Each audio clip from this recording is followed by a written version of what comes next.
You know, I walked out of a job 16th of December 2004, which is great because it's coming up, or 17th of December, it's coming up this weekend, 7-year anniversary. And I told my employer to shove his job up his arse. Right? I said, you can shove your job up your arse on a point of principle. I'm going to go and start my own business off. How difficult can it be? Now, when you run your own business, or when you're employed, it goes like this. Payday, skint, payday, skint, payday, skint.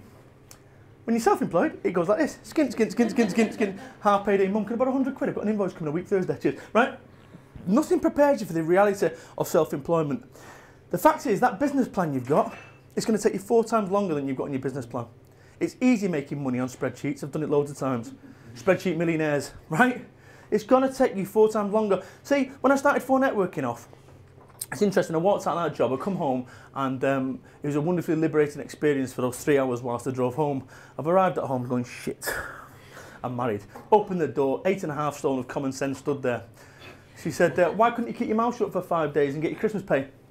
She had a point. You know, the bottom line is this. In percentile terms, we talked percentiles before, how happy do you believe she was with that decision? 0% happy, 25 grand in debt, newborn boy, baby Ben, no income. 0% happy with that decision. Hold that thought, we'll come back to it. When I started 4 networking off, and I want you to think about how this is relevant to your business. When I started 4 networking off, I stood there in a room of 72 people, and difficult to believe, but I was a fat, bumbling, sweaty idiot.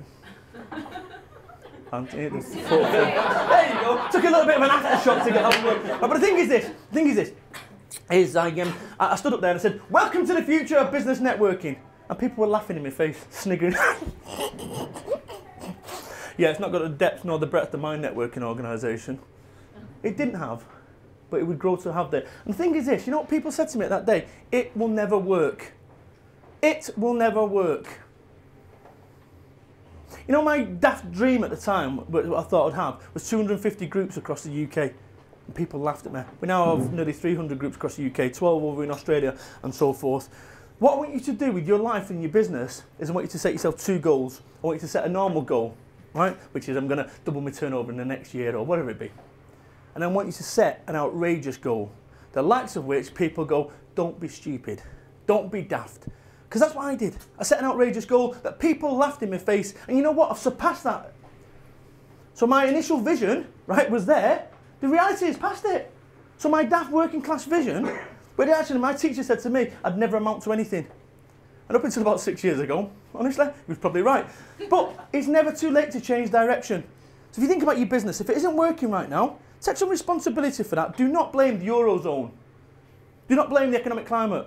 Do not blame the slowdown. Ask yourself a question. Is there someone in my profession doing really well? And if the answer to that question is yes, what are they doing that you ain't?